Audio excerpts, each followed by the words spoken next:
A continuación empezaremos la ronda de exposiciones con el tema La obligación de educar y el principio de equidad, a cargo del doctor Felipe González. Un aplauso para él. Muy bien, buenos días. Yo creo que empezamos ya a romper la formalidad, ¿no? Porque a mí me ha provocado Carlos Slim. Nosotros llevamos un debate como el de Julio María Sanguinetti o Ricardo Lago, un debate de muchos años.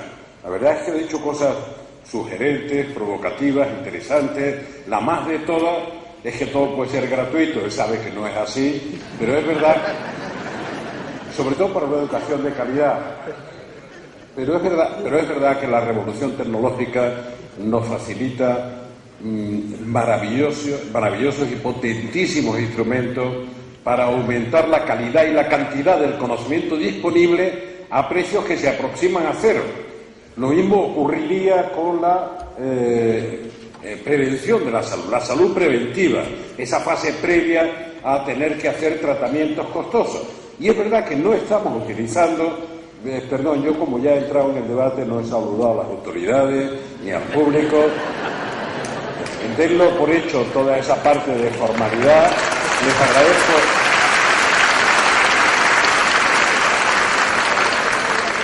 Les agradezco mucho, pero en lugar de hacer una sucesión de monólogos, he querido entrar ya en un cierto debate, un cierto contraste de opiniones.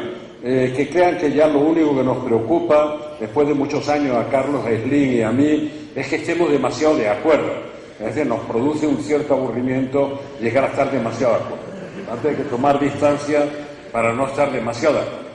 Bueno, entonces, es verdad que no estamos comprendiendo el valor de la potencialidad de la revolución tecnológica que paradójicamente nos ha llevado a lo que llamamos sociedad del conocimiento y cuyo fundamento es una revolución en la comunicación entre los seres humanos.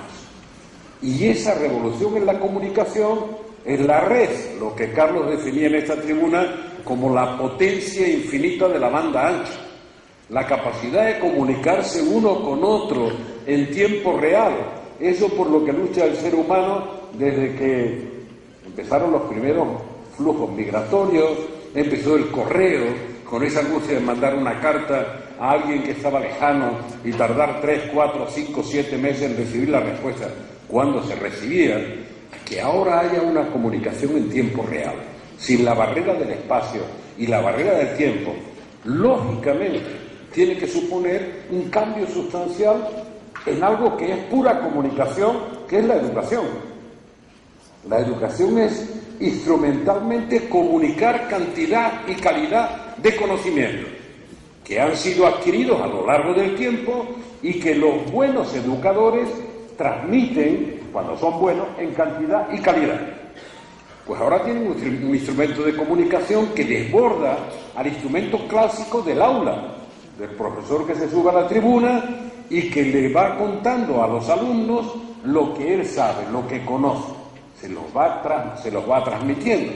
Pero se encuentra ahora con que el alumno, que puede tener 14 o 15 años, a través de la red, a través de Internet, sobre la misma materia que le está contando el maestro, a veces muy ilustre o muy especializado, se encuentra con lo que le cuentan los mejores especialistas del mundo en tiempo real. Puede seguir cualquier clase, la de su universidad, de excelencia aquí, pero también puede seguir la mejor clase de física o de química, etc.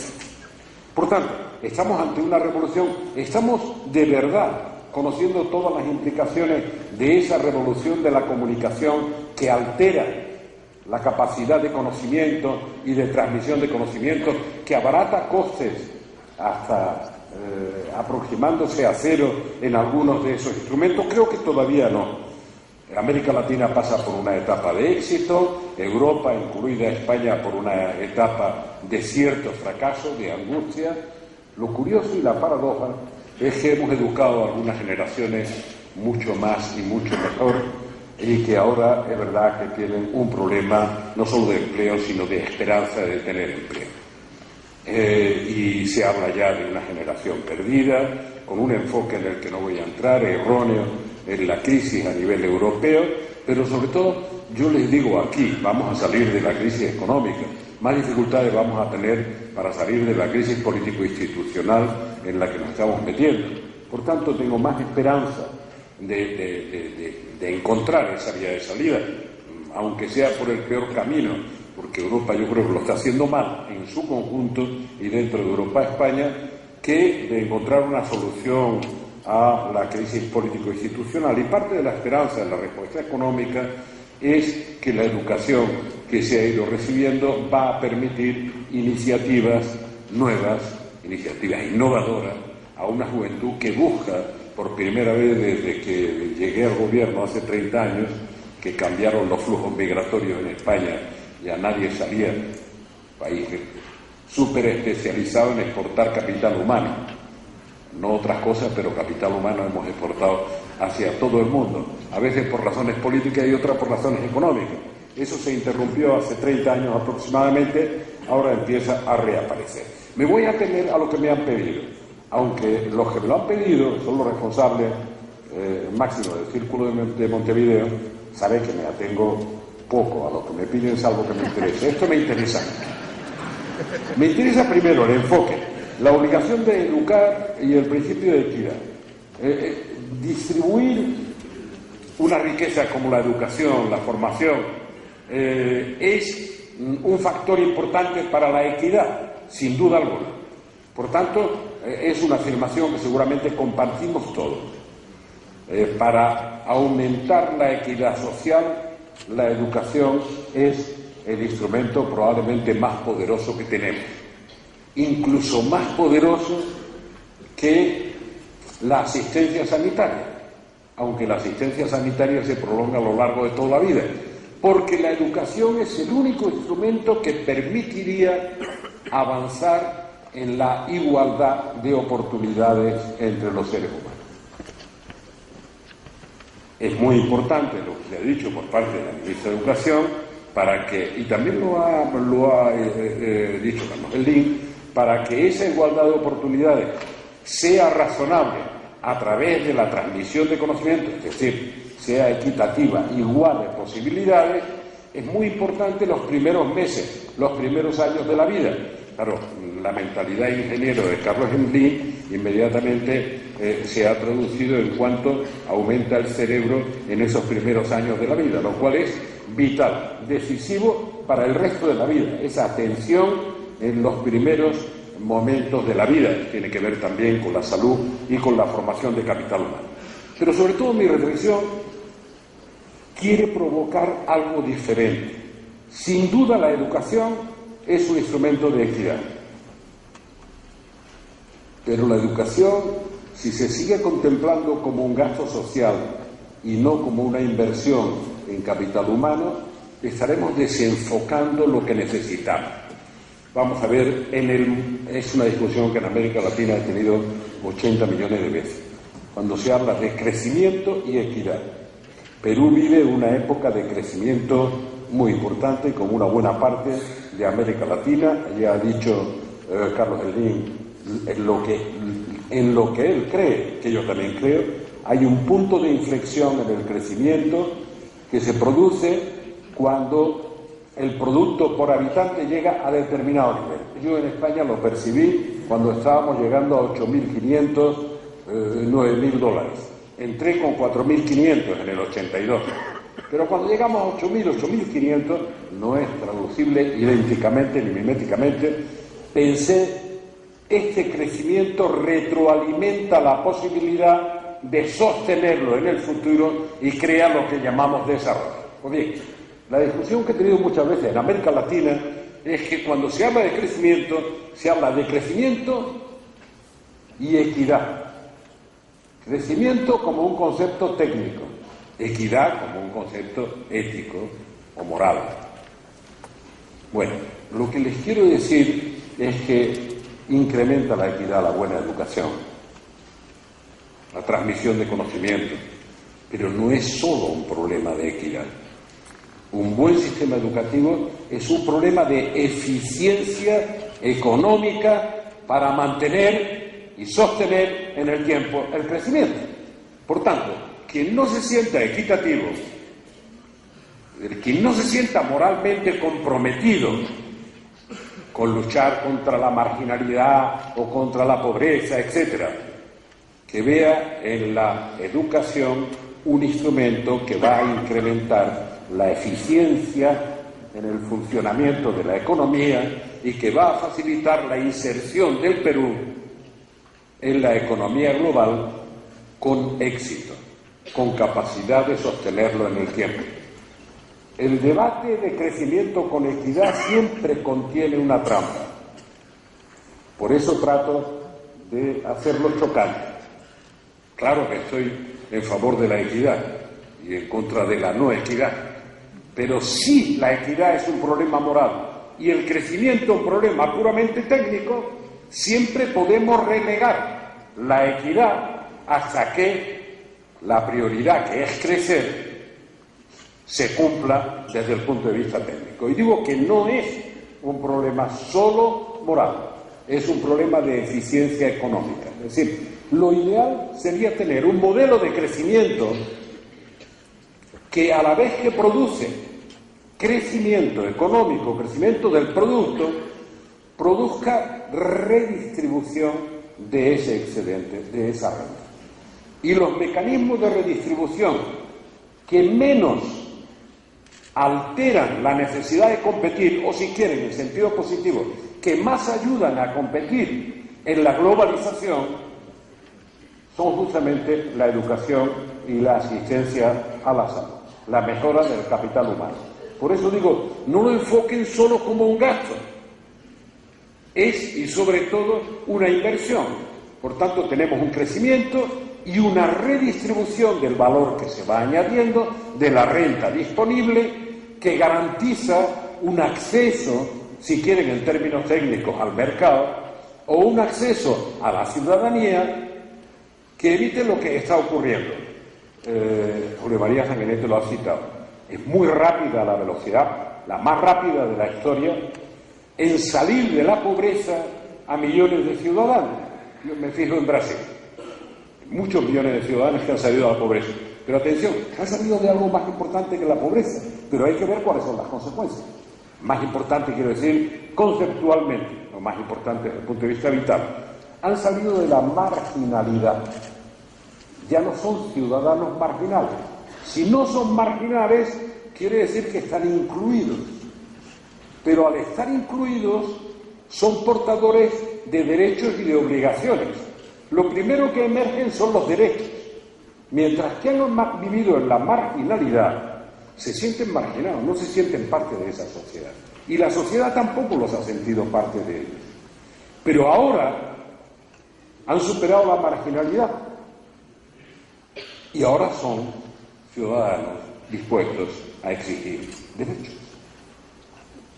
Es verdad que hay que compensar la exigencia de derechos con las obligaciones. Y sorpresivamente vemos, lo entre comillas, vemos que cuando uno hace un esfuerzo para sacar a millones de ciudadanos de la marginalidad o de la pobreza, se encuentra con ciudadanos exigentes que le exigen más educación, que le piden más redistribución de la riqueza, que le piden más atención sanitaria, etc.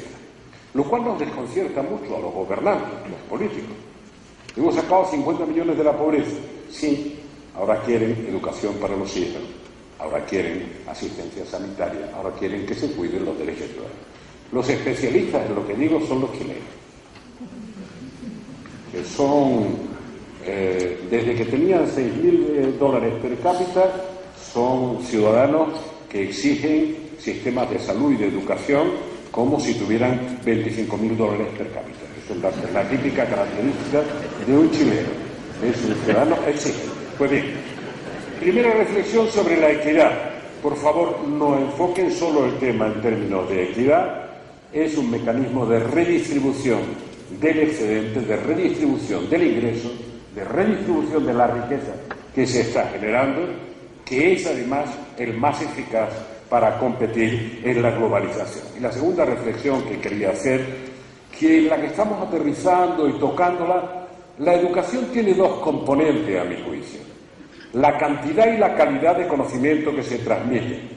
En la edad primera, y la ministra se ha referido a eso, en los primeros pasos de la educación, yo creo que tiene una enorme trascendencia educar para la ciudadanía.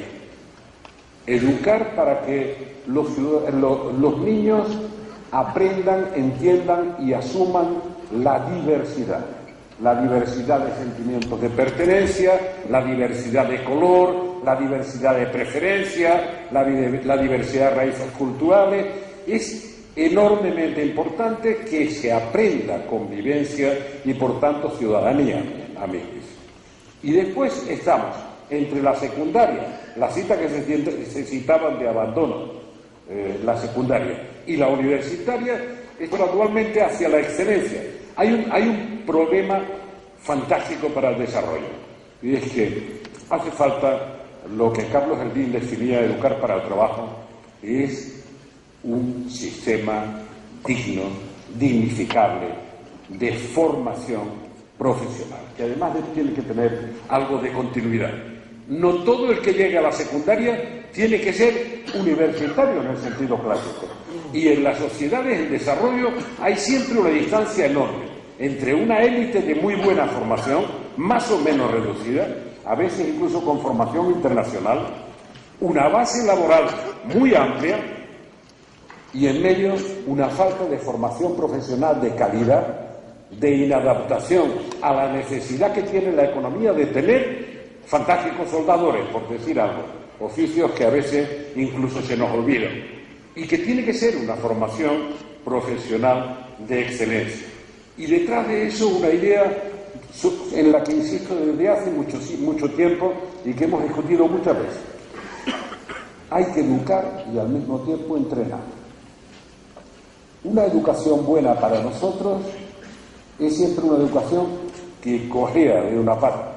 Es buena, decimos, señor rector, cuando la cantidad y la calidad de conocimiento que transmite es buena.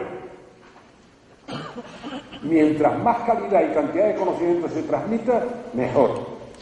Pero sería mucho mejor si a la vez que se va transmitiendo conocimiento, se entrenara al que recibe la educación, chico o chica, para saber transformar ese conocimiento en una oferta que añada valor. No digo que sean todos empresarios, prefiero que sean emprendedores de la propia vida de cada uno, aunque sean por cuenta ajena.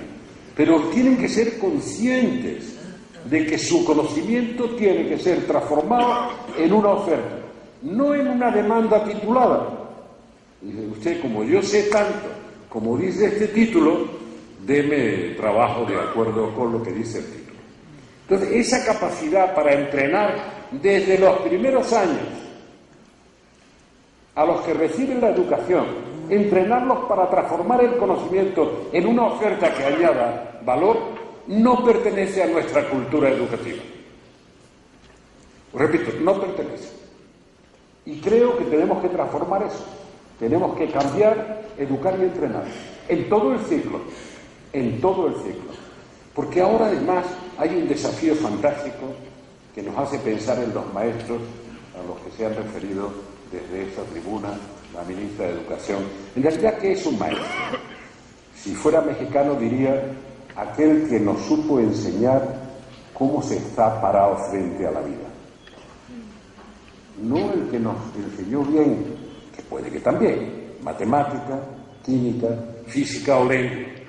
Nos enseñó cómo había que enfrentar la vida cuando se fuera adulto. Ese es el que nunca olvidamos como maestro, y a veces era un profesor de química, o a veces era simplemente un maestro rural. Pero ahora el desafío que tocaba Carlos Elvin cuando hablaba de la revolución tecnológica tiene mucho interés. Necesitamos educar a los jóvenes para la incertidumbre. Ha pasado desapercibida una afirmación que se ha hecho aquí. Lo que vamos a estudiar en nuestro ciclo educativo, primaria, secundaria y universidad, probablemente cuando tengamos que ejercer la profesión que dice nuestro título, ya es obsoleto desde el punto de vista tecnológico. Hemos aprendido algo que ya ha sido rebasado por la revolución tecnológica. ¿Cómo educar y entrenar para la incertidumbre? ¿Cómo hacer que la creatividad, la capacidad de enfrentar la incertidumbre, sea parte de nuestro entrenamiento educativo? Por eso digo, no se trata solo de educar, se trata de entrenar a los jóvenes para transformar en oferta lo que saben y para abrir nuevos caminos ante la incertidumbre que genera un cambio tecnológico permanente. Una sociedad, por tanto, distinta. Es un buen reto. Miren, cuando estaban empezando a hacer la exposición, me acordé de que en China se está produciendo, eso sí que le gustará a Carlos porque tiene además cabeza de ingeniero, el mismo número de ingenieros en todas las especialidades del mundo, de todas las especialidades, el mismo número de ingenieros en China que en el resto del mundo juntos. Cada año. Cada año. Formación en relación con el mercado de trabajo, con la demanda que la sociedad va a tener, las oportunidades de empleo, pero esa no es la cifra que más me interesa destacarles hoy. Me interesa decirles que hay un fenómeno importante en China, que lo podemos ver en cualquier país, de migración de las zonas rurales a las ciudades. Estamos hablando de un país de 1.300 millones de habitantes. Claro, no estamos hablando de que se desplazan 4 o 5, se desplazan decenas de millones de ciudadanos desde el campo a la ciudad. Pero en China eso legalmente no está permitido. Uno tiene residencia y para cambiar de residencia tiene que tener autorización.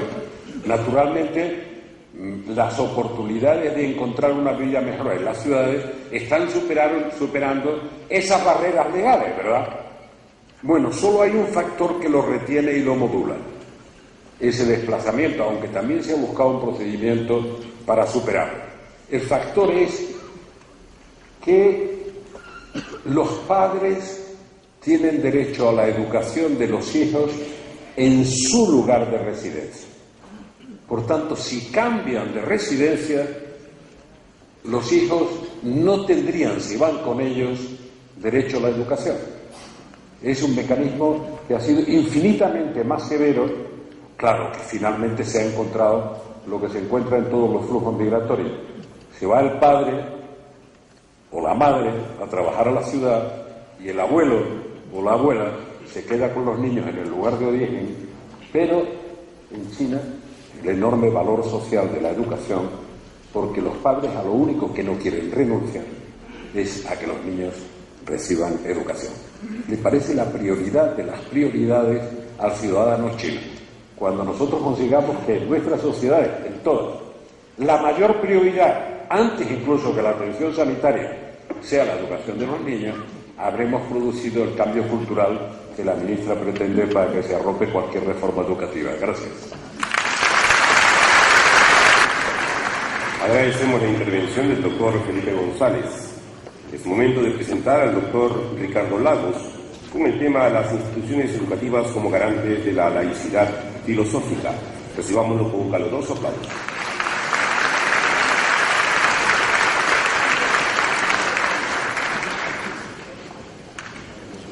Bueno, muchas gracias.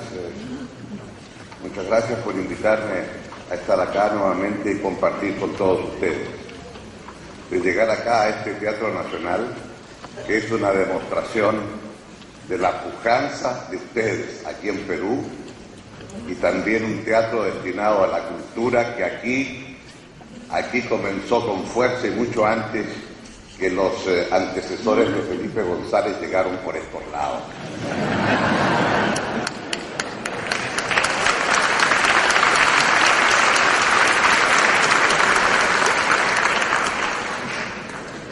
Pero eso es lo que nos hace a ustedes orgullosos de su pasado y con la fuerza suficiente para enfrentar los desafíos de este siglo. Y lo están haciendo de una manera notable. Y por eso es grato estar acá. Y es grato estar acá con este círculo de Montevideo que, como dijo Julio María Sanguinetti, es para pensar un poco y para intercambiar ideas. Lo único malo que Julio María tiene una cierta característica. Él decide sobre lo que la persona tiene que hablar. Y me colocó un tema que cuando lo leí dije, ¿y ahora qué hago? Instituciones educativas como garantes de la laicidad filosófica. ¿Qué será esto? Entonces, escúchenme, recurrí a algunos amigos que saben de estas cosas mucho más que yo, y los amigos entonces me empezaron a enseñar algunas cosas, y después que me enseñaron esas cosas, pensé, ajá, yo creo que esto está mal planteado. No son las instituciones educativas las que deben garantizar la laicidad filosófica. Por el contrario, yo creo que es a la inversa. Esto es, ¿cómo se garantiza una educación plural, tolerante, abierta a todos, tanto los que creen como los que no creen? Y entonces me empecé a introducir y a aprender temas acerca del laicismo, y que es muy distinto, me enseñaron, al laicismo. Porque en verdad el laicismo, muchos lo entienden como esa idea de que es posible alcanzar una explicación sobre los grandes temas del ser humano, el universo, de dónde venimos, hacia dónde vamos. ¿Cómo somos capaces de explicar los temas fundamentales sin tener la necesidad de recurrir a Dios? Y por lo tanto, el laicismo serían aquellos que, independiente de lo que se piense sobre una religión en particular, creen poder expresar que se puede entender el mundo en que vivimos a partir de nosotros mismos. Y claro está, en ese caso entonces, sin recurrir a creencias en un Dios, creador de todo, y que nos obliga entonces también a ratos a pensar en verdades que no admiten prueba en contrario y que llamamos dogmas. Es cierto, si esto es así, entonces, claro, el laicismo, digámoslo de entrada, lo que nos está planteando es que podemos tener una interpretación de lo que somos aquí en nuestro paso por esta tierra, o a partir de una expresión religiosa que respetamos, pero también pedimos a aquellas expresiones religiosas que respetamos, que respeten a aquellos otros que no por tener creencias pueden pensar también en una explicación sin necesidad de Dios. Y esto plantea entonces un tema muy complejo, porque de allí hay un paso para pasar al laicismo, que aprendí que eso ya es una ideología. Ideología que significa que aquellos que no creen exigen que el resto tampoco crea y están dispuestos a combatir a los que creen. Caramba, que es distinto entonces entre laicismo,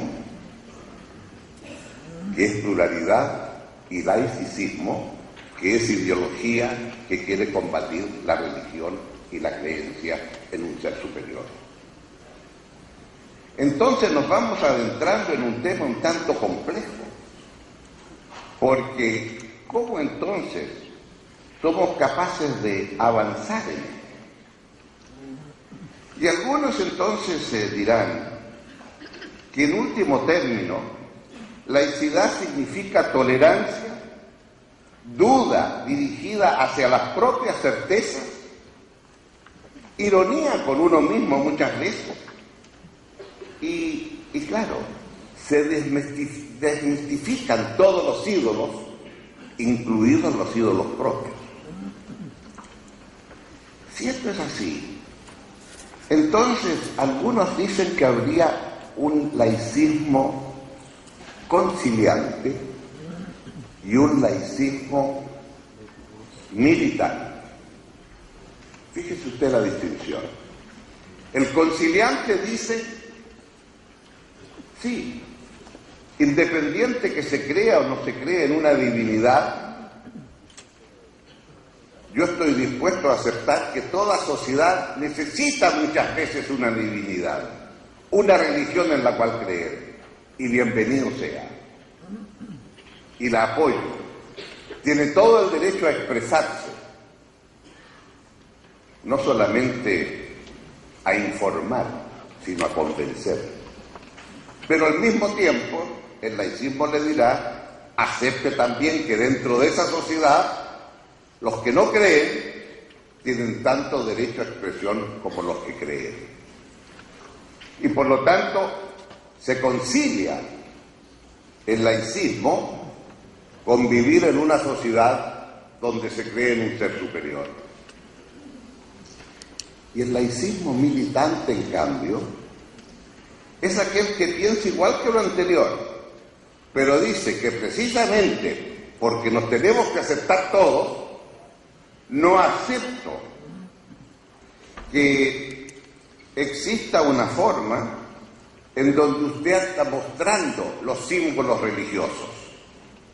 Mire usted qué interesante. Acepto la religión, pero no que la ande mostrando. ¿Se recuerdan ustedes cuando en finales del siglo XIX en Francia se prohibieron los crucifijos en los establecimientos educacionales? Ahí había un laicismo militante.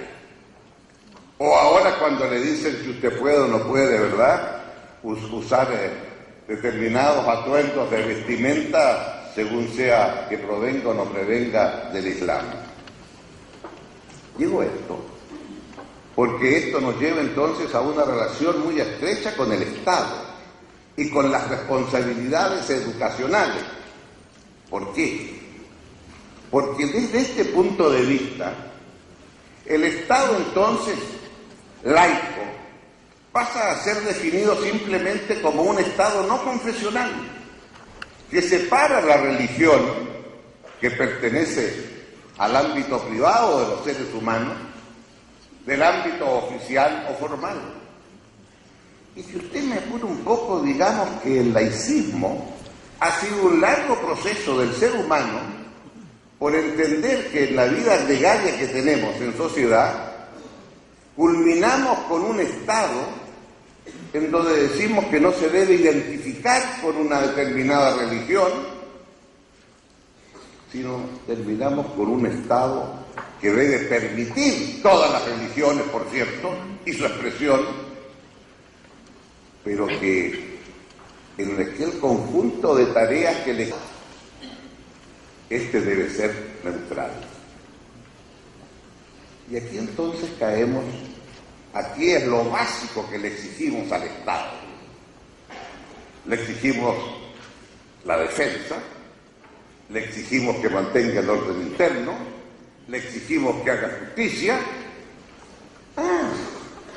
pero a medida que va progresando el ser humano, de repente le empezamos a exigir al Estado, preocúpese de la educación. No, la educación es muy importante, la educación usted no la puede dejar así o así, no. Le exigimos que la educación sea obligatoria, le exigimos que sea además gratuita. Y la ideología con la cual todos convivimos a comienzos del siglo XX en esta América Latina, ¿cuál era? Educación laica, gratuita y obligatoria.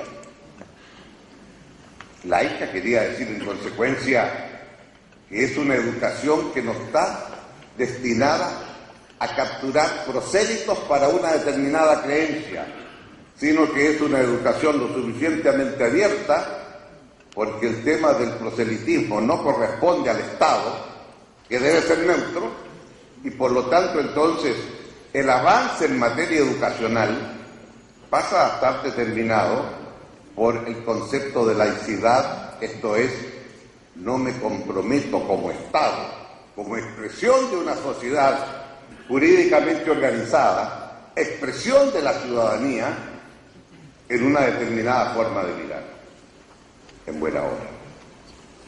¿Y qué es educación entonces? Aquí los que me antecedieron lo han dicho con mucha brillantez. Educación no es sino el conjunto de conocimientos y o destrezas que una generación entiende que son indispensables para la próxima generación, que es la que sigue a la de uno. Y es un concepto dinámico y va cambiando, qué duda cabe, que va cambiando con la tecnología, que va cambiando con la forma de ser, etc. Se publicó un hermoso libro el año 2000 que trataba de mirar cómo era el mundo el año 1000. Y todo era distinto. Y se planteó un desafío: si alguien del año 1000 resucita y nos mira, no entendería nada de lo que somos.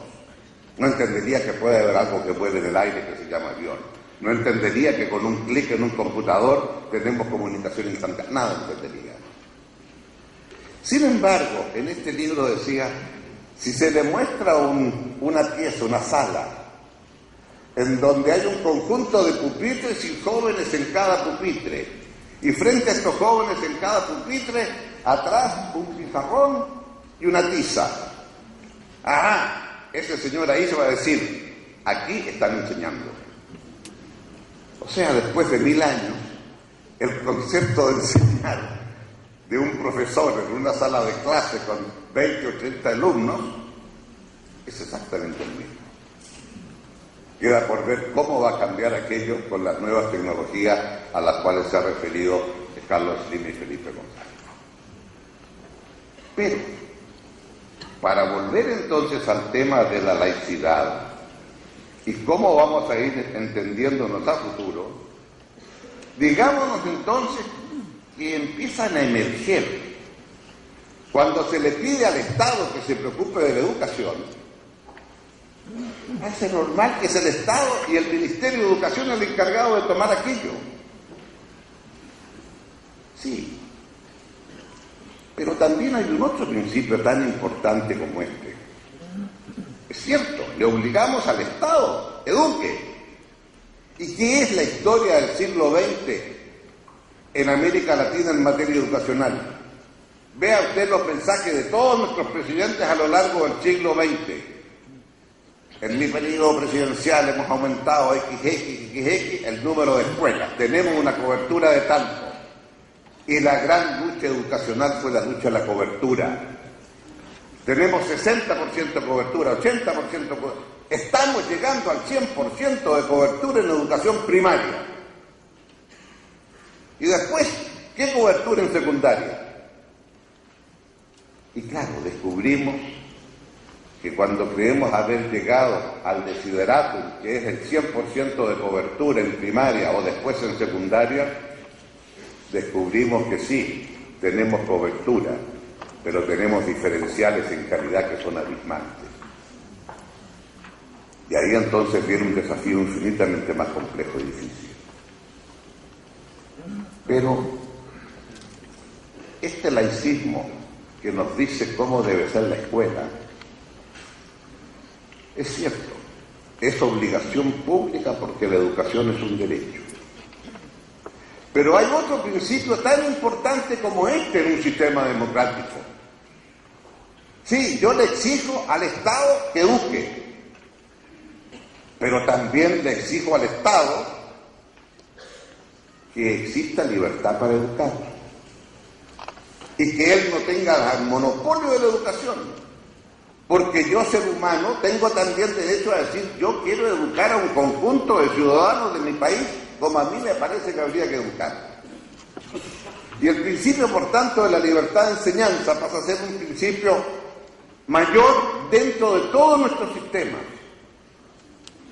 Pero si cada uno tiene libertad para enseñar, entonces, dígame usted, ¿cómo garantizamos la seriedad y los títulos que como resultado de ese señor que tiene, o esa institución que tiene libertad para enseñar y está enseñando, es tan seria que tiene que tener mi reconocimiento? Entonces acá usted tiene dos principios fundamentales para poder entenderlo. El principio de la libertad de enseñanza, que hay que respetar, pero a su vez, en función de ese principio, el Estado tiene otra obligación, que es responder con la seriedad en materia de educación de esos establecimientos educacionales que están creados por privados, instituciones religiosas o lo que fuere, pero respecto de lo cual el Estado certifica la seriedad de ese sistema educacional y la seriedad de esos títulos y grados. Y entonces aquí, cuando llegué a esta parte, empecé a pensar que a lo mejor Julio María Sanguinetti tenía razón cuando me dijo: hable de las instituciones educativas como garantes de la laicidad filosófica. Porque las instituciones educativas entonces no son todas iguales. Porque algunas son instituciones educativas del Estado, y ahí exijo neutralidad. Pero en virtud de la libertad de enseñanza yo tengo todo el derecho de crear una escuela católica que enseñe los principios del catolicismo, sí señor. Y lo único que el Estado me puede exigir a mí es que lo que usted enseñe esté acorde con la seriedad de los títulos y grados. Si usted dice que con esto usted va a culminar sus estudios de educación primaria, eso corresponde a la educación primaria. O a la secundaria, y qué decir de universitaria, cuando usted lo que está entregando son títulos profesionales de abogados, médicos, ingenieros, doctores, etc. Entonces, si somos capaces de entender qué le exigimos a estas instituciones educativas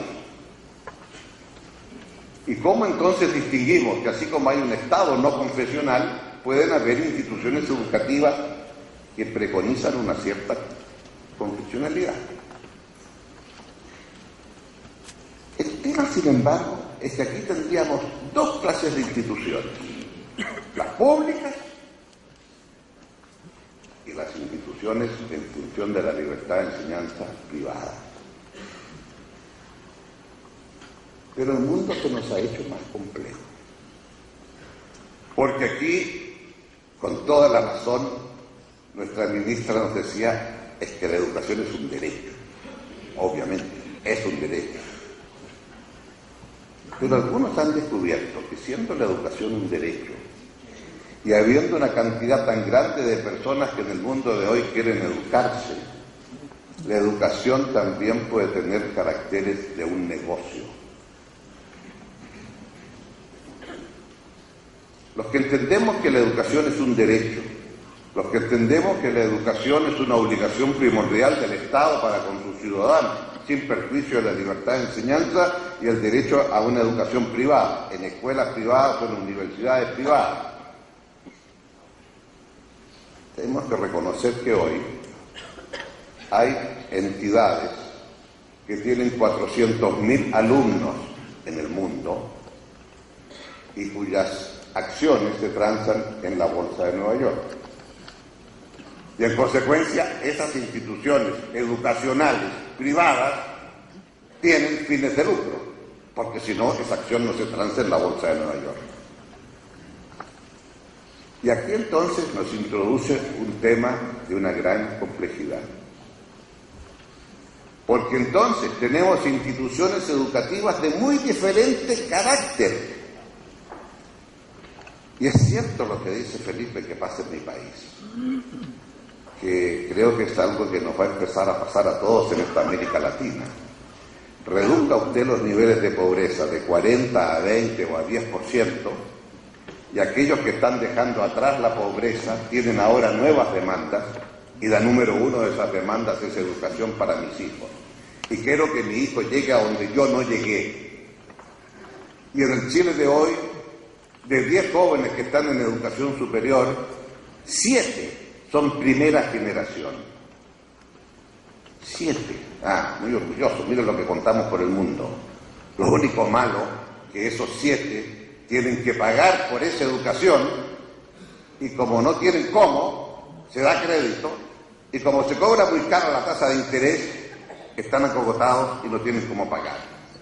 Y entonces, claro, se van a la calle a desfilar. Con toda razón. Yo quiero vivir en un país donde, si yo fui capaz de ingresar al sistema de educación superior, alguien pague. Pero acá tenemos un problema. fui ministro de Educación hace ya mucho tiempo y decidí que tenía que haber becas en el sistema educacional universitario chileno. Y pregunté, ¿cuál es el costo de matrícula más alto? Me dijeron la Universidad Católica, Escuela de Medicina. Muy bien, ese va a ser lo que vamos a dar como beca directamente a los alumnos que más lo necesiten. Y llegué al año siguiente muy orgulloso para constatar y descubrir que el costo de la matrícula universitaria había sido mayor que el ajuste que yo tenía en el presupuesto para aquello. Esto es, yo asumí el costo de la matrícula, pero este ente autónomo fijaba la matrícula. Obviamente que eso a la larga nunca iba a funcionar. Si usted paga y este otro señor fija el monto, pues este otro señor le va a subir el monto porque usted está pagando. Ergo, ¿tengo derecho o no entonces de fijar el máximo de matrícula a un establecimiento privado si la beca para que pueda estudiar el muchacho sin recursos lo paga el Estado? ¿Y cómo entonces funciona la autonomía universitaria en este tema? Entonces déjeme decirle, ministra, que el tema se va complejizando, el de las instituciones de educación, particularmente de educación superior. Y por tanto, no quiero cansar, pero sí creo que acá estamos en presencia de un tema que es muy fundamental. Tenemos distintos tipos de instituciones educativas. A esas instituciones educativas pueden ser públicas, dependen del Ministerio de Educación o dependen de los municipios, como sea la administración, pero en donde es la ciudadanía la que define. Tenemos, a través de los representantes que se eligen, tenemos las instituciones privadas, y aquí haga usted una distinción. Las privadas que tienen por objeto poder propagar determinada concepción, los principios de aquel que da esa educación privada, y aquellas privadas que tienen por objeto obtener una utilidad. Esto es, entro a la actividad educativa de la misma manera que entro a producir zapatos. Y por lo tanto, ¿cómo entonces nos abordamos esta nueva realidad? Y cuando vemos el sistema internacional, particularmente en educación superior, que ha devenido un campo tremendamente importante precisamente por el número de personas que quieren fluir en la educación superior. Las cifras que da la ministra respecto de cuánto ha aumentado la educación superior en Perú es lo que usted ve hoy día prácticamente en toda nuestra América. Y por lo tanto, descubrimos después que es más fácil reducir pobreza que satisfacer las demandas de los sectores medios que van expandiéndose en nuestra América. Por lo tanto, tengo que concluir que, claro, tenía razón Sanguinetti cuando dice cuáles son las instituciones educativas como garantizantes de la laicidad filosófica. Es decir, instituciones educativas que independiente que sean públicas o privadas, e independiente que las privadas tengan como propósito formar en una determinada concepción de la vida, deben también formar de una manera laica en el sentido de neutralidad valorativa. Y este yo creo que es el elemento fundamental. Y este elemento fundamental entonces tiene directa relación con el otro tema. Estas instituciones de esta naturaleza pueden acceder a los fondos públicos, o los fondos públicos no van a la universidad sino que van al joven, él o ella, que porque tiene sus merecimientos accede al sistema de educación superior. Y estos son, yo diría hoy, los grandes temas que vamos a tener que abordar. ¿Por qué? Porque estamos hablando hasta aquí de educación superior, pero todavía no hemos hablado de educación del cuarto grado, esto es la post-universitaria, cuando usted estudia para una maestría o un doctorado. Y esta educación del cuarto nivel, y quisiera concluir con esta reflexión con ustedes, me parece que es central desde el punto de vista de nosotros latinoamericanos. ¿Por qué? Porque hasta hoy la educación de cuarto nivel es básicamente una educación que vemos que tiene lugar fuera de nuestra región. Nuestros jóvenes terminan, se reciben en nuestras universidades y piensan algunos, puedo llegar con una beca a estudiar en el exterior. Y se mira a Estados Unidos, Europa, etc. Pues digámoslo, en nuestros países crecientemente empieza a haber esta educación de cuarto nivel, en prácticamente la mayor parte de nuestros países. ¿Es posible tener entre nosotros algún mecanismo para poder fortalecernos a nosotros mismos a través de nuestros programas? Porque si educación es conocimiento, si educación es inversión, la verdadera inversión para el siglo XXI es la inversión que se genera en materia de conocimiento a través de patentes. Y las patentes que protegen una cierta invención es resultado de esta forma conjunta de abordar el avance del conocimiento científico que se genera en nuestros sistemas universitarios con la capacidad de emprendimiento del sector privado para poder aprovechar los avances científicos y generar los avances tecnológicos que conocemos. Y hoy, digámoslo, la inmensa mayoría de nuestros países en esta región, en América Latina, somos importadores de la tecnología. Traemos las patentes de fuera. Nuestras universidades tienen un nivel de creación y protección de patentes mínimo. Y por lo tanto, acá creo yo, hay un elemento central para el desafío del siglo XXI. Podemos generar un conjunto de elementos que nos permitan avanzar en el sentido de la educación de cuarto nivel y fortalecernos unos con otros. Y podemos, en consecuencia, que el grueso de nuestros futuros graduados, un número significativo, lo hagan dentro de nuestra América Latina, o si apuramos un poquito el tranco para volver a la península ibérica a pensar allí. Y escúchenme, concluyo con un sombrero que me acaba de poner Enrique Iglesias, que era estuvimos acá en Lima hace poco para hablar con los ministros de Relaciones Exteriores sobre el tema, sobre cómo fortalecer la identidad iberoamericana. Y uno de los temas que hemos planteado es precisamente si es posible a nivel iberoamericano tener una suerte de programa como el Erasmus que tienen los europeos, en donde tienen una circulación de estudiantes de cuarto nivel, del nivel universitario, integrada. Y creo que eso daría una fuerza a nuestro sistema de educación superior enorme. Y nos permitiría entonces avanzar mucho más que cada uno al interior de nuestros países. Y por lo tanto, lo que yo quisiera para concluir esta reflexión que me ha pedido Julio María, es decir, sí, las instituciones educativas pueden ser garantes de una cierta visión de pluralidad para nuestra sociedad. Es lo que queremos aprender a convivir, los que creen con los que no creen, y entre los que creen, aprender a convivir en la diversidad de las creencias, que es lo que caracteriza nuestra América Latina. Y cuando miramos lo que ocurre en otras regiones del mundo, nos damos cuenta cuán importante es preservar esta civilidad de la convivencia de distintas creencias, incluidos los que no creen.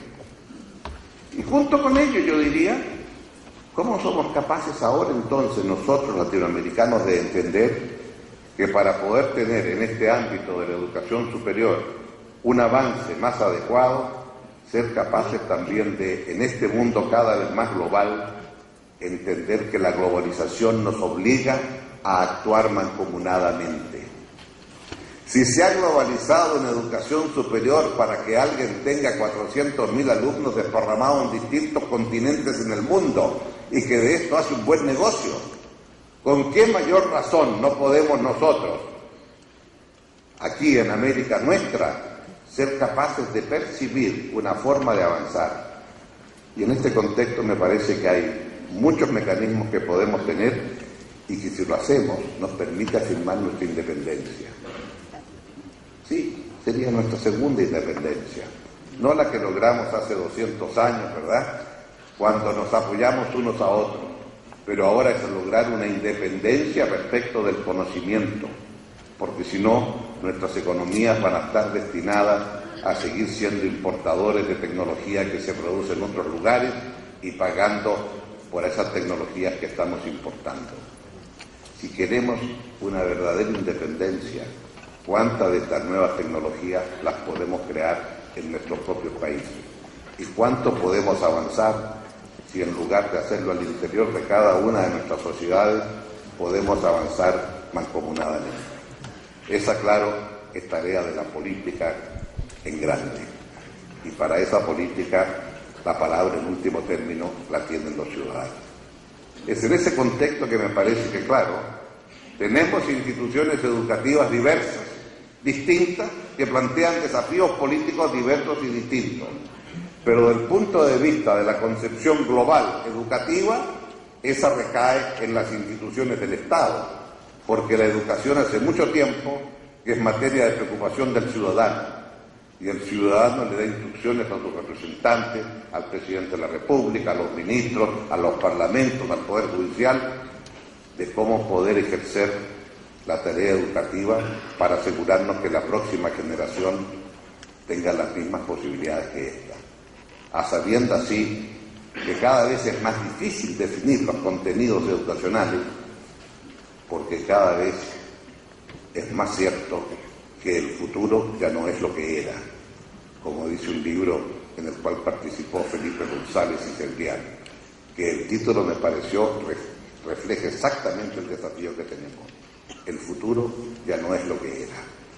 Por tanto, más difícil definir cómo tenemos un sistema educativo adecuado. Pero a lo mejor si lo hacemos conjuntamente entre todos, podemos avanzar más rápido. Muchas gracias.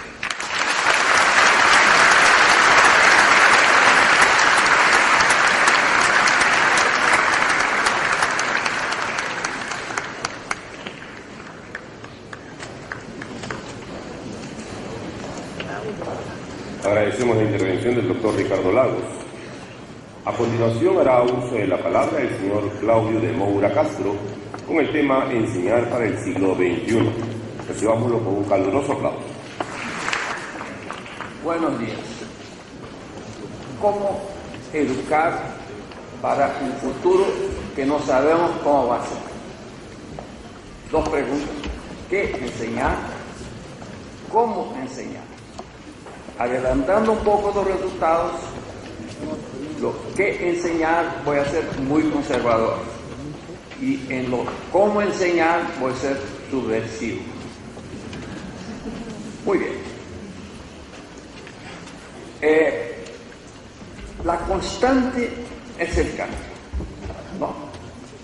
Y las grandes revoluciones de la historia de la humanidad han sido tecnológicas. La agricultura, la revolución industrial, la informática, esto ha cambiado la sociedad más que todo lo que pudiéramos imaginar.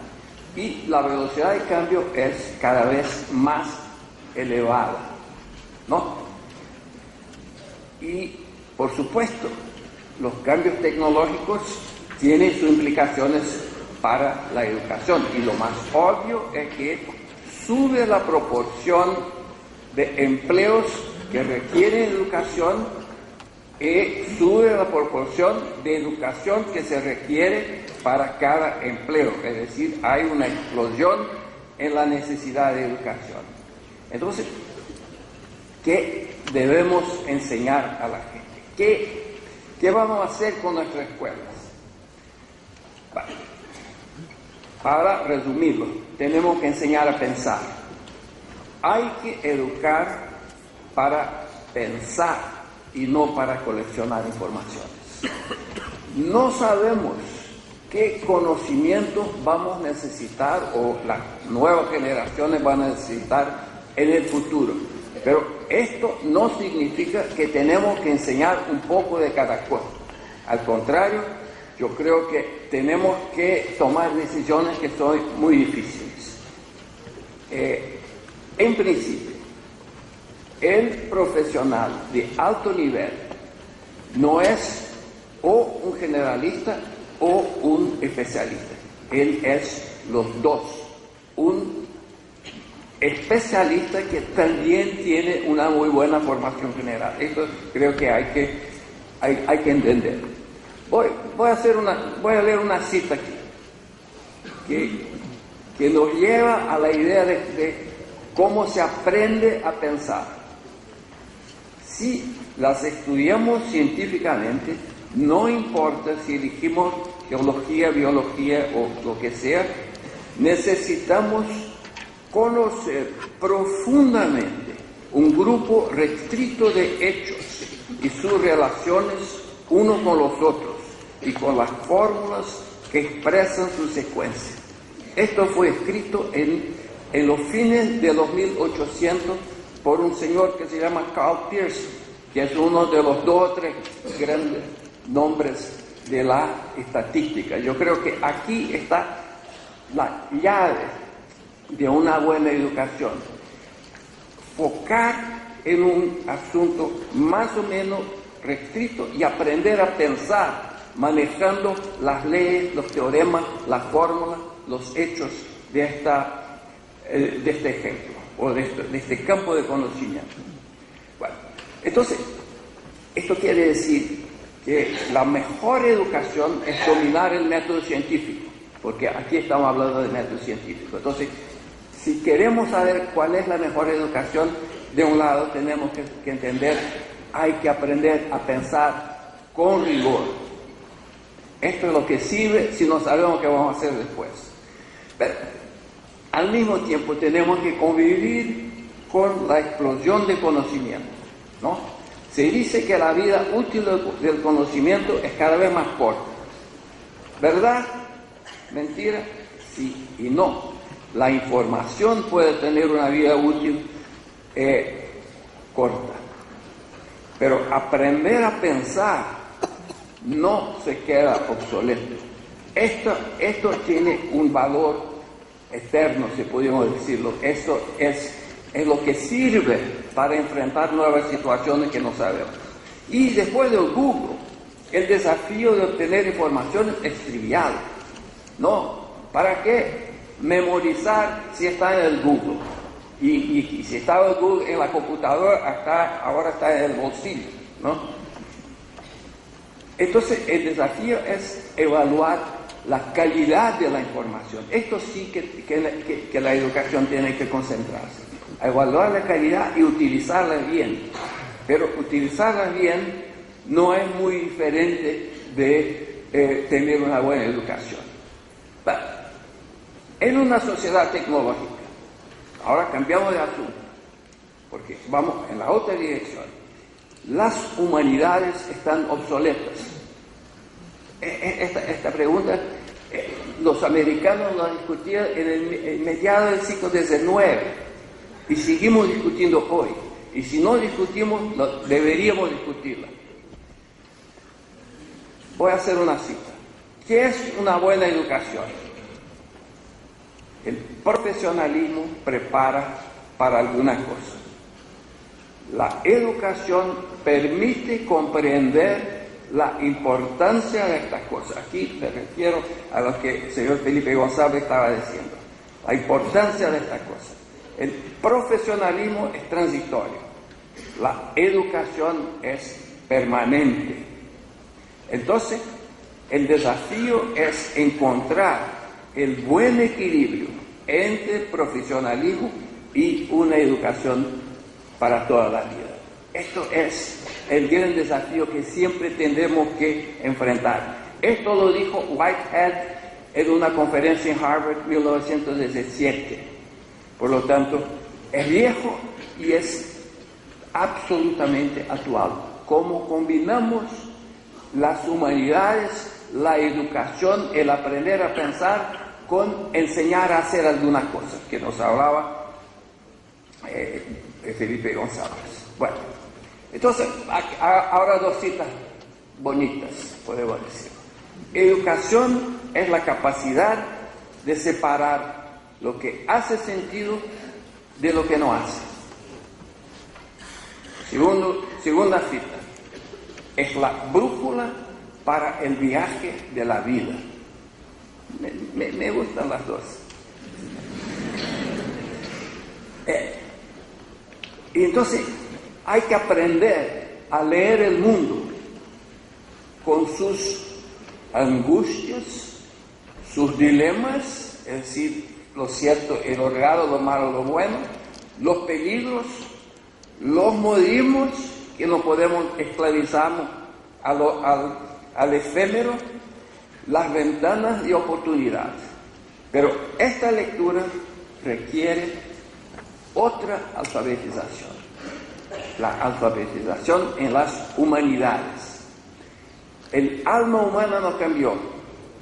Los grandes temas de la vida y de la sociedad son los mismos. Y todos están en los libros inmortales. Yo estaba mirando ayer los 9 libros más leídos en Alemania. Y todos los autores nacieron antes de 1900. ¿No? Se ve que son libros inmortales porque lidian con las ideas que son las mismas. Y ahí se aprenden los valores, el carácter, la ciudadanía, que no se aprende en los sermones, no se aprende diciendo aquí está cierto, aquí está equivocado, se aprende en la narrativa de los grandes autores.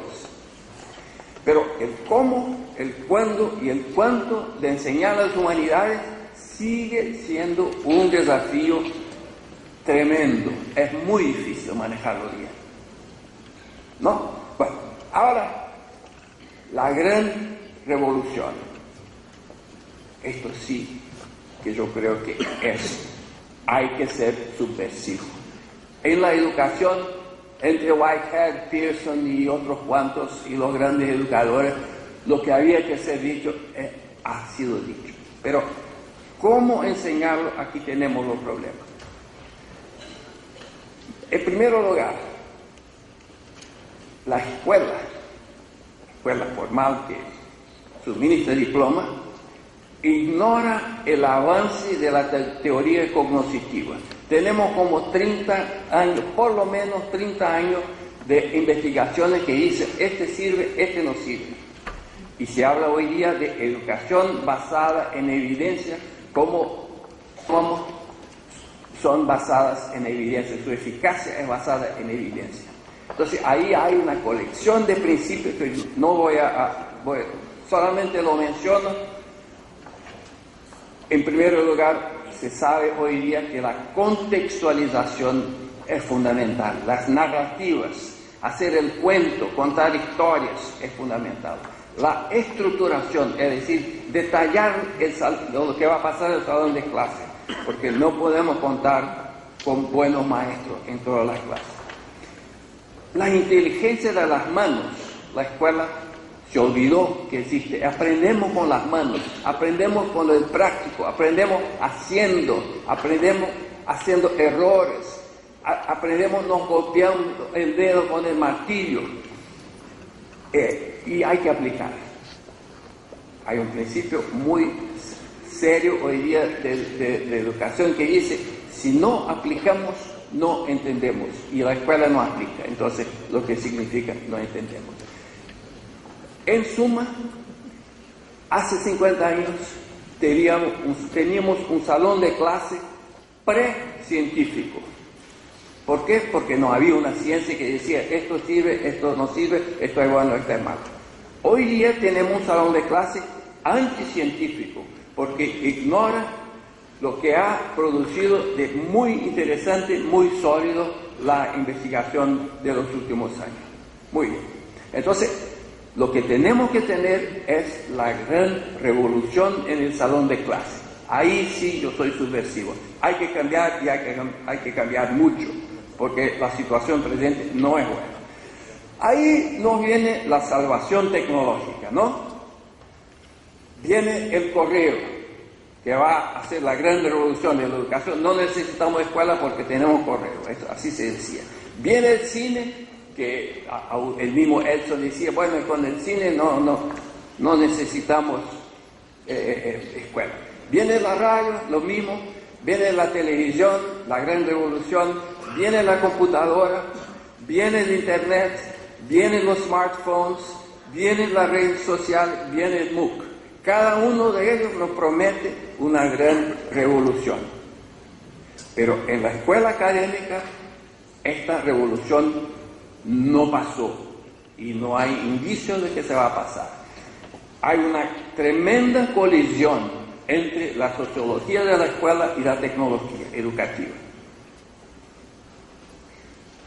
La cosa no anda. La escuela rechaza la tecnología. Se escriben libros sobre por qué la escuela rechaza y otros no tienen coraje de escribirlo. Pero los únicos éxitos de la tecnología en la escuela son la fotocopiadora y el data show. No, ¿verdad? Más que esto no pasa. El único que ha hecho, el único que ha funcionado es la computadora, si no la tiene la escuela, si la tienen los alumnos. Ahí ellos saben mucho mejor que la escuela qué hacer. Aunque pueden entrar en los sitios pornográficos y todo, pero les ayuda. No sé si es el sitio pornográfico o otras cosas que buscan, pero les ayuda a aprender la lección.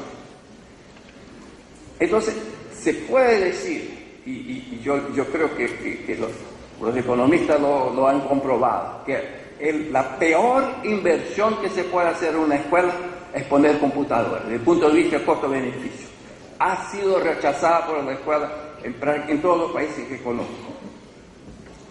Pero la tecnología entra fuera de la escuela académica.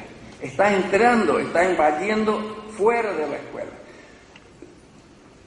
Un caso muy interesante es la educación a distancia, que fue creada fuera de la escuela, con sus propias reglas, y cuando se incorpora a la escuela regular, ya viene con sus reglas buenas, con las reglas que funcionan. Y la incorporación progresiva de cada vez más tecnología se ha convertido en un proceso natural. Entonces, la educación a distancia es un viejo éxito, hace por lo menos 100 años, que produce muy buenos resultados por correo, y es un gran futuro. Ahí tenemos algo bien interesante. Hay los MOOCs, que es mucha promesa y mucha entropía. Nadie sabe por dónde va esta cuestión de educación de masa con la tecnología. Pero un punto muy importante: hoy día se puede congelar en un medio magnético la mejor clase, la mejor conferencia del mundo, y ofrecerla prácticamente sin costo para prácticamente toda la humanidad. Esto no se puede ignorar. Esto es un cambio tremendo y que no puede dejar de cambiar mucho la lógica de la escuela. Es decir, la mejor clase del mundo sobre un asunto cualquiera puede ser ofrecida casi a costo cero si lo tenemos en medio magnético. Lo que va a cambiar es lo que va junto con esta clase. Si es presencial, si es a distancia, si tiene tutores, si tiene un tutor para 10.000 alumnos, si tiene un tutor para 10 alumnos, todo esto puede cambiar. Pero el hecho de que podemos ofrecer congelado en medio magnético la mejor clase del mundo, la mejor exposición del mundo a costo próximo de cero, esto es una gran revolución. Muy bien. Para la última parte, y que sigue un poco este raciocinio de la tecnología. La escuela pierde el monopolio de la educación. Cada vez más la escuela lo pierde, ¿no? La escuela es aburrida, y para utilizar otra vez Whitehead, él habla de ideas inertes, y la escuela es campeona, se dice campeona en español, no sé, campeona de tratar de enseñar ideas inertes, ¿no? Y la escuela compite muy mal con la fuerza y el charme de la media, ¿no? Mira, compara una clase del pobre maestro, no sé cuánto, con lo que hace la gran televisión. sea educativa o no. Al mismo tiempo, el edutainment avanza sobre la escuela. Los programas del tipo Discovery, los programas de no sé cuánto, y aún Disney, ¿no? Algo se aprende ahí en Orlando. Y que sea 5% de lo que pasa, es mucho comparado con lo que hace la escuela. Los museos se han convertido en instituciones educativas de una forma muy deliberada, se han cambiado de gabinetes de curiosidades. Hoy día los buenos son instituciones educativas con mucho más impacto que la escuela. La TV tragaba todo el tiempo de los alumnos. Se hizo la cuenta de Estados Unidos. Un alumno que se graduaba en high school había tenido más horas de televisión, mucho más horas de televisión que de escuela, ¿no? Y después la computadora. Ahora la computadora traga el tiempo de la televisión, pero no lo devuelve a la escuela. Lo que se hace con la computadora no sabemos muy bien lo bueno y lo malo. Ahora las redes sociales, que son un consumo increíble de tiempo y que ya están funcionando como sistemas educativos paralelos a la escuela formal. Yo vi ayer una investigación de campo en Brasil en que los alumnos todos discuten entre ellos con el Facebook lo que no están entendiendo. Y no sabemos qué más. Pero esto todo avanza, esto todo traga el protagonismo, la centralidad, el prestigio de la escuela. Y los resultados no necesariamente son buenos. Ahora cito otro autor que me gusta mucho, Mortimer Adler, de la Británica. Solamente, esto es para nosotros aquí, ¿eh? Solamente después de los 50 empezamos a entender los clásicos. Segundo, hay que prepararse para aprender por toda la vida. Y para terminar, una cita de Hewlett y Packard. No sé si de Hewlett o de Packard, porque no puedo imaginar que los dos hacen la cita juntos, ¿no? Y que dice, si crees que tu educación está terminada, estás equivocado. Peor, eres tú quien estás terminado. Muchas gracias. Agradecemos las palabras del señor Claudio de Moura Castro. Es momento de presentar al señor Carlos Magariños, quien desarrollará el tema Enseñar con calidad. ¿Qué y cómo? Recibámoslo con un caluroso aplauso. Gracias, buenos días, señoras y señores, querido amigo, presidente fundador de la Universidad San Ignacio de Loyola, querido presidente Sanguinetti,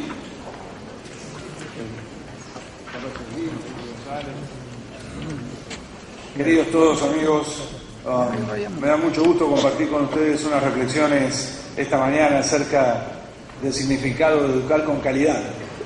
Yo me encuentro en una posición de privilegio respecto de quienes me precedieron en el uso de la palabra, porque esta mañana hemos escuchado presentaciones de eminentes personalidades y elocuentes oradores, así que me han resumido el trabajo enormemente.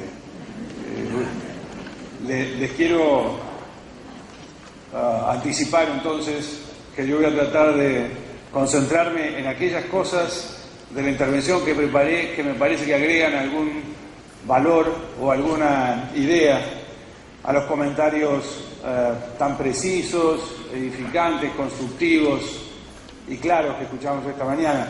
Se ha dicho con mucha propiedad que la educación es fundamental para el desarrollo económico, es fundamental para el desarrollo político y que la educación es necesaria, imprescindible para alcanzar la cohesión social. Por supuesto, desde mi perspectiva, la de una persona que ha dedicado su carrera profesional a estudiar el fenómeno de desarrollo económico y social, no puedo menos que coincidir con esas apreciaciones. Y, por supuesto, encontramos numerosos ejemplos en la estadística, en la literatura, que permiten corroborar la relevancia y la contribución de un sistema educativo de alta calidad y dinámico para alcanzar progresivos estadios de desarrollo. En el siglo XIX vimos la experiencia de las economías americanas, alemanas o japonesas, utilizando los beneficios de un sistema de educación terciaria, de un sistema universitario de excelencia. Y más recientemente, en los años 70, cuando todos los economistas hablábamos de los milagros de la economía asiática, nos referíamos a una combinación de políticas industriales y comerciales que habían tomado la primera generación de tigres asiáticos, Taiwán, Singapur, Corea del Sur. Ninguna de esas políticas hubiese dado tan buenos resultados si esos países no hubiesen invertido con anticipación apropiadamente en formar su capital humano. Porque de eso estamos hablando con la educación de calidad, en la necesidad de formar una forma de capital tal vez menos visible, menos evidente, pero esencial para conseguir el desarrollo económico. Como decía, tan importante como la contribución al desarrollo económico es la que hace la educación al fortalecimiento de las instituciones democráticas y a la búsqueda de la cohesión social, porque me parece sería un error pensar que la educación solo transmite conocimiento. El sistema educativo fundamentalmente es un vehículo extraordinario para la transmisión de valores, para la formación de actitudes en los ciudadanos. Y es allí donde la calidad de la educación hace una diferencia enorme en comparación con los sistemas educativos menos desarrollados.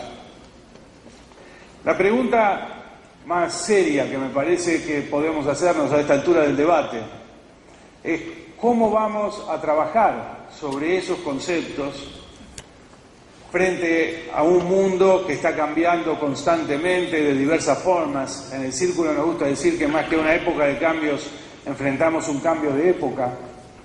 ¿Y cómo vamos a hacerlo además con un sistema educativo articulado alrededor de ciertas características básicas? Porque este sistema educativo que tenemos hoy vio la luz, fue alumbrado a fines del siglo XIX, en un contexto donde los países muchos países afrontaban un proceso de unificación nacional y donde era necesario fortalecer los valores de la democracia. Un sistema educativo organizado en 3 niveles, en 4, decía Ricardo Lagos hace un momento: primario, secundario, terciario, un 4º nivel para posgrados, donde además el orden de predación representa niveles de complejidad progresivos y no puede accederse a un nivel sin haber pasado por el anterior.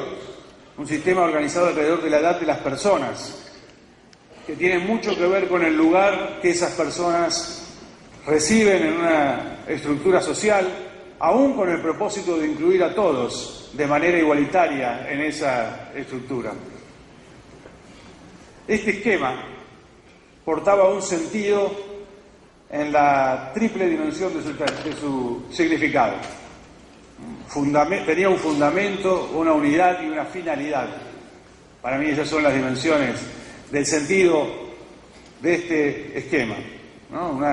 Un fundamento en el sentido de que organizaba alrededor de la nación el pivote que sostenía el proyecto nacional. Una unidad porque el conocimiento diseminado permitía ordenar la cosmovisión del mundo y darle a cada persona, a cada sector de la sociedad un lugar en esa visión. Y la finalidad, por supuesto, era el progreso social. Vivir con mayor nivel de confort, con mayores niveles de libertad y justicia. Ahora, muy bien, ese sistema enfrenta un cambio de época donde los pilares que le dan sentido y significado a ese esquema de educación de niveles organizado alrededor de las edades está bajo asedio.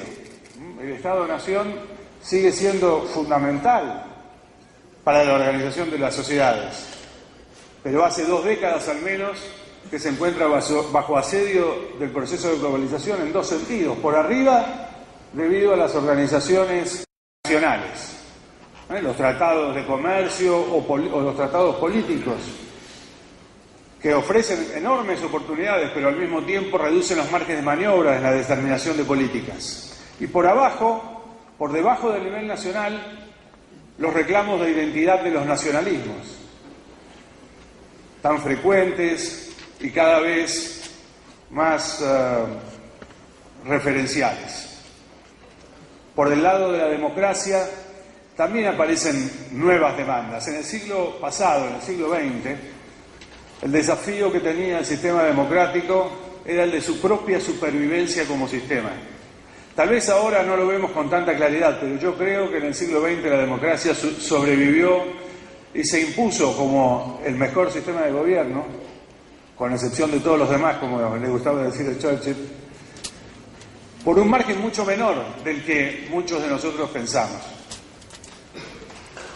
El problema de la democracia en el siglo XXI es diferente, aún con las amenazas populistas que amanecen no solo en la región, sino en otras regiones del mundo.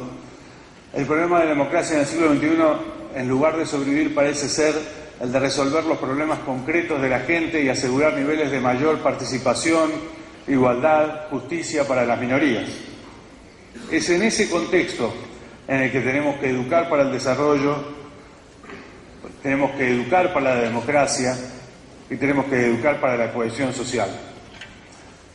Y es en ese mismo contexto en el cual podríamos hacer algunas propuestas que surgen de congresos internacionales y de recomendaciones de las Naciones Unidas, pero también de la observación cotidiana.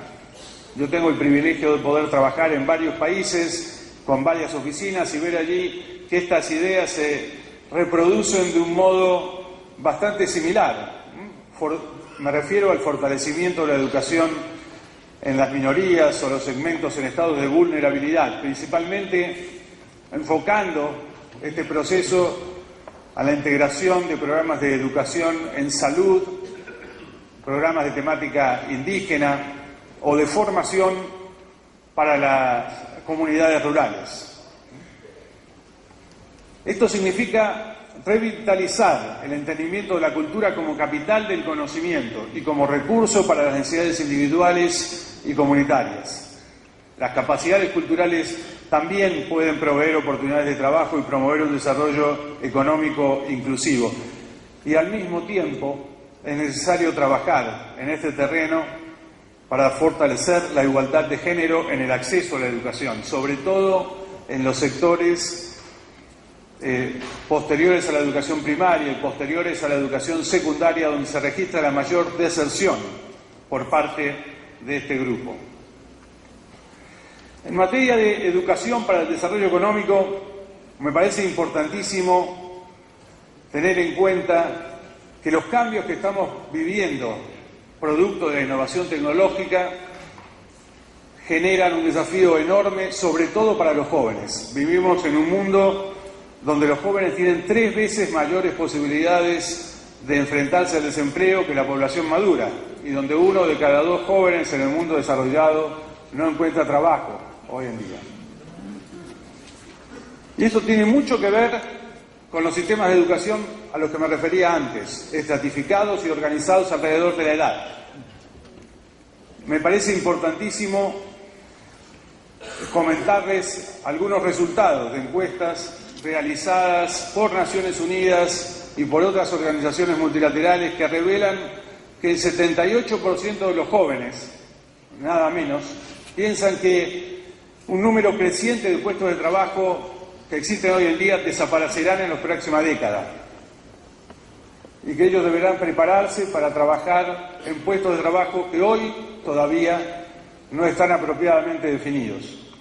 Esta mañana se decía que una persona que estudia en la primaria, en la secundaria o en la educación terciaria puede encontrar muchos de sus conocimientos obsoletos al final de ese proceso. Bueno, los jóvenes y los expertos piensan que en muchas actividades y formaciones relacionadas con la ingeniería, por ejemplo, y carreras técnicas, la mitad del conocimiento técnico se renueva en un periodo de aproximadamente 2 años, lo que significaría que un ingeniero, al momento de terminar una carrera de 5 años, podría encontrarse frente al problema de que la mitad de lo que aprendió durante su periodo de formación termina siendo obsoleto en términos de conocimientos técnicos. Me gustaría darles, por ejemplo, comentarles el caso de algunos nuevos perfiles especializados en distintas áreas que están generando un desafío enorme para los sistemas de educación formal y que son solo atendidos por mecanismos de educación informales o formación a través de la red. Voy a tomar el caso del trafficker. No sé si han escuchado hablar alguna vez de un trafficker. Seguramente algunos de ustedes lo han hecho. Trafficker es una persona especializada en el manejo, se ha vuelto una personalidad clave en el manejo de información en la empresa, en empresas dedicadas sobre todo al manejo de volúmenes significativos de publicidad, bien sea a través de agencias de medios o de medios propios. Actualmente, este puesto de trafficker, aun cuando es estratégico para muchas compañías, está apenas definido, por el mismo motivo de que no existe una formación especializada, académica, no hay grados, no se puede graduar uno en ese nivel, y sus funciones y responsabilidades y sus habilidades muchas veces quedan diluidas en el uso de una herramienta de software.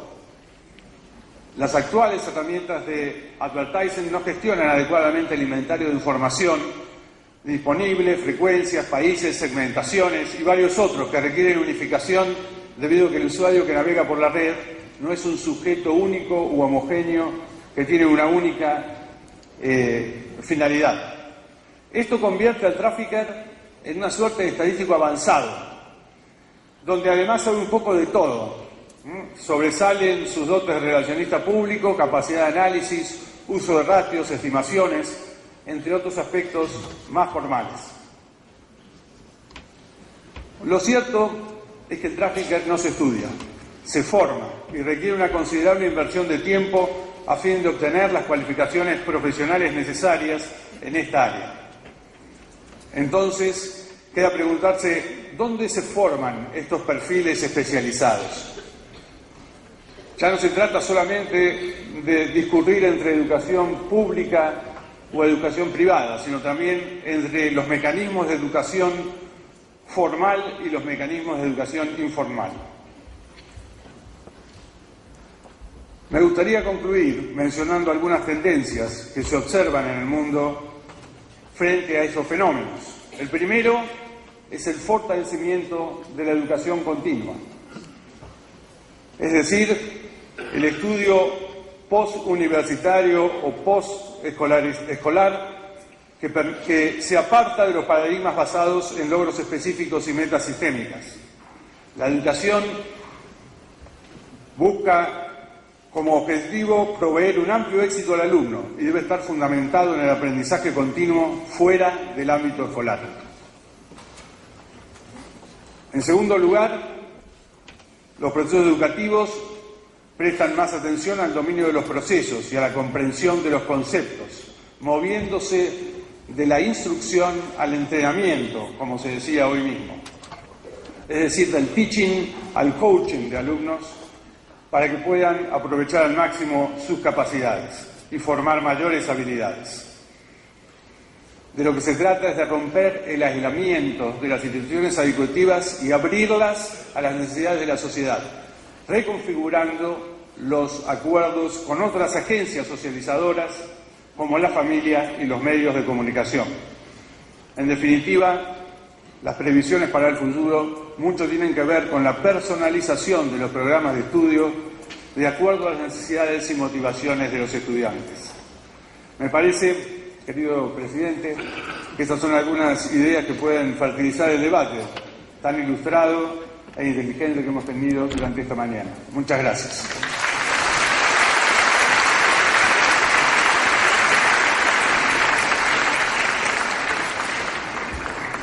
Agradecemos las palabras del señor Carlos Magariños y a continuación invitamos al doctor Raúl Escarcero Terry, quien expresará las palabras de despedida de esta primera parte de la 19ª plenaria.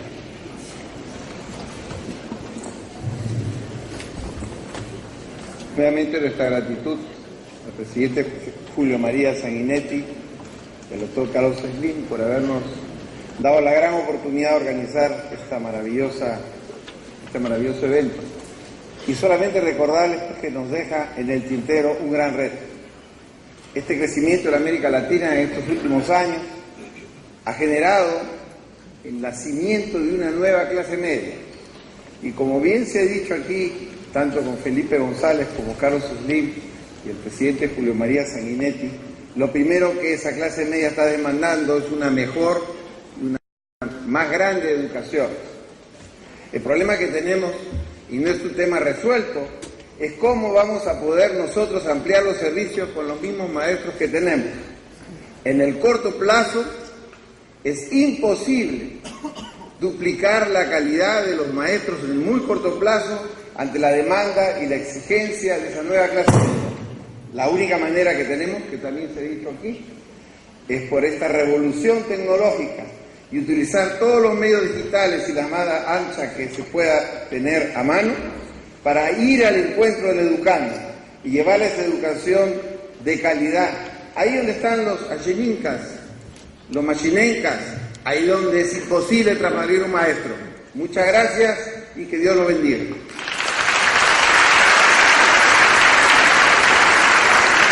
Queremos invitar a todas las personalidades que nos acompañan para la foto oficial. Igualmente agradeceremos a los...